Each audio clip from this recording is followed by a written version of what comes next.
আসসালামু আলাইকুম। শুভেচ্ছা নেবেন। আমি একটা নিউজ নিয়ে আপনাদের সঙ্গে শেয়ার করি। সেটা হচ্ছে স্কুলে, একটি প্রাইমারি স্কুলে একটি শিশুকে নির্যাতন অর্থাৎ পড়াশোনা না পারার কারণে ডাস্টার দিয়ে তাকে আঘাত করেছেন। নিউজটা সময় সংবাদে আসছে ৮ এপ্রিল ২০২৬ এর ঘটনায়, অর্থাৎ চলতি বছরের ঘটনার কথাই বলতেছি।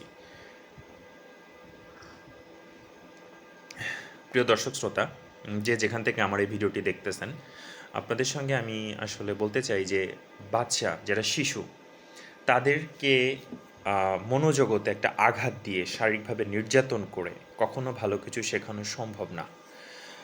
আমরা যারা প্যারেন্টিং সাইডটা বিলং করি বা যারা প্যারেন্টস, বাবা-মা, কেউ না কেউ তো আসলে শিক্ষকতা পেশাটা একটু বয়স হলেই তো সকলে পড়াশোনা শেষ করে শুরু করেন। তো আপনার তো ভালো বোঝা উচিত, আমি মনে করি।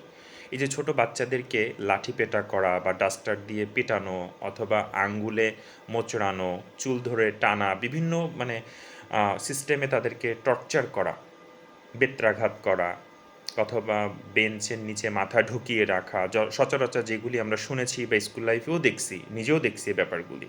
এভাবে করে কি আসলে কোনো বাচ্চাকে শেখানো সম্ভব? আর একটা বাচ্চা একটা ব্যাপার সবাই না বুঝতেই পারে। প্রত্যেকেই যে সব জিনিসগুলি ভালোভাবে বুঝবে ব্যাপারটা তো এরকম না, তাই না? তো একটা বাচ্চা একেকজনের বোঝার ধরনটা আসলে একেক রকম। তো আপনার উচিত হবে যে, যে বাচ্চাটা কিভাবে নার্সিং করলে, কেয়ার করলে সে বিষয়টা ভালোভাবে বুঝবে, সে ব্যাপারটা তাকে সেভাবে বোঝানো। না হলেও ছোটোখাটো শাস্তি তো আরও অনেক অন্যান্য উপায়েও তাকে দেওয়া যায়, তাই না? তো সেই দিকটার প্রতি লক্ষ্য রাখা প্রত্যেকটা শিক্ষকের উচিত আমি মনে করি। এবং আমাদের যারা শিশু বাচ্চা আছে, বিশেষ করে মাদ্রাসা শিক্ষা লাইনে যারা আছে, তারা অনেক বেশি কিছুদিন প্রায় এগুলি দেখি যে জোড়া বেত দিয়ে ৩-৪টা বেত একসঙ্গে বেঁধে তারপরে সেই ছোট্ট একটা বাচ্চাকে ২টা-৩টা মাদ্রাসার হুজুর ধরে রেখে তারপরে পিটাচ্ছে। শুধু যে মাদ্রাসা তা না, স্কুলেও দেখা গেছে যে ২টা বেত একসঙ্গে দিয়ে বাচ্চাকে পিটাচ্ছে। হয়তো বাচ্চাটার ১২ বছর, ১৩ বছর, ৯ বছর বয়স।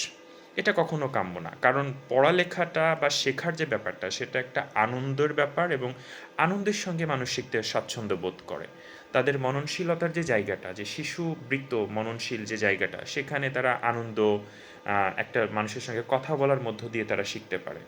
তো এই ব্যাপারটা যাতে তাদের মনের উপরে যদি আঘাত আসে এবং তারা প্রচণ্ড ভয় কাজ করে, তাহলে তো কোনো ক্রমেই তারা শিখবে না। এ ব্যাপারটা উচিত অবশ্যই আপনাদের যারা টিচিং প্রফেশনে আছেন তাদের দেখা, এবং অবশ্যই বাবা-মাকেও সচেতন হতে হবে। অনেক সময় আছে যে টিচারের ভয়তে অনেক কথা শিশুরা বাসায় এসে বলে না। তাদের সাথে আসলে বন্ধুর মতো বা আরও ফ্রিভাবে মিশবেন, যাতে বাচ্চাটার সমস্যা হচ্ছে নাকি সে ব্যাপারগুলি খেয়াল করা উচিত। এটাই বাস্তবসম্মত শিক্ষা পদ্ধতি আমি মনে করি।